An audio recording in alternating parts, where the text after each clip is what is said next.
মই গৈ পোৱাৰ আগতে আমাৰ বিদ্যালয়ৰ ছাত্ৰ ছাত্ৰীসকলে বৃক্ষৰোপণ কাৰ্যসূচীটো চলাই আছিলে। সিহঁতি ঘৰৰ পৰা লৈ অহা আম, লিচু, কঁঠাল, বগৰী আৰু বিভিন্ন ধৰণৰ ফুলৰ পুলিবোৰ আমাৰ বিদ্যালয়ত আনি পানি ৰোপণ কৰি আছিলে।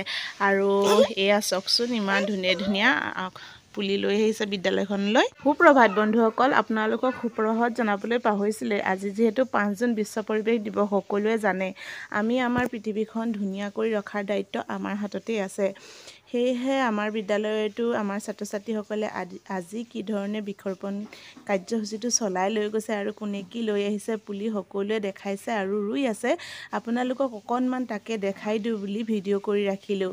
আৰু আপোনালোকে আজিৰ দিনটোত এটলিষ্ট বছৰটোত নুৰুলেও আজিৰ দিনটোততো অকণমান সময় উলিয়াই যে ৰুব।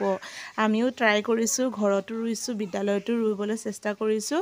আৰু অকল বিদ্যালয় বুলিতে নহয়, আৰু বিভিন্ন ঠাইত য'ত য'ত গছ গছনি নাই সেই ঠাইত, আৰু য'ত বেছি আছে, যধে মধে পুলি ওলাই আছে, সেই পুলিবোৰ আনি পানিহে ৰুব লাগে। আৰু য'ত আছে থাকিবলৈ দিব লাগে, ধুনীয়াকৈ হৈ থকা পুলিবোৰ উঠাই আনিব নালাগে। আৰু য'ত মানে বহুত বেছি পুলি আছে, য'তে ত'তে মানে হৈ থকা পুলিবোৰহে আনি ৰুবহি লাগে। সেয়াই আৰু আমাৰ ছাত্ৰ ছাত্ৰীসকলে লৈ আহিছে, ময়ো এয়া লৈ গৈছিলোঁ। আজি বিশ্ব পৰিৱেশ দিনটোত আপোনালোকে সুখী থাকক, সকলোৱে আনন্দৰে ফূৰ্তিৰে গছপুলি ৰোপণ কৰক। আমিও ৰোপণ কৰিছোঁ। সেয়া আপোনালোকক দেখাই দিলোঁ। ইমানেই আমাৰ বিদ্যালয়ৰ পৰিৱেশটো আজি।